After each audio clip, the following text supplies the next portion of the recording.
The IT Solo pitching kit is used to pitch any of our inner tents size 5 to 15 on their own. This is included in the kit: top connector, long fastening strap, only needed when pitching half an inner tent, 8 ground tensioners. To pitch the inner tent using the kit, you'll also need central pole, 8 tent pegs, mounting cross and a measuring tape. Attach the top connector to the upper edge of the inner tent using the O-rings and 8 toggles.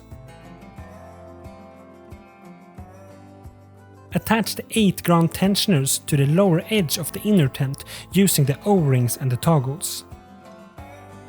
Use the mounting cross to position 8 pegs in a circle.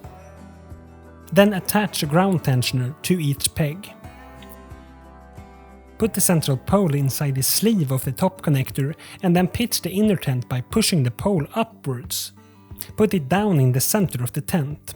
Close the door and tighten all the ground straps. Adjust the straps to get an even tension.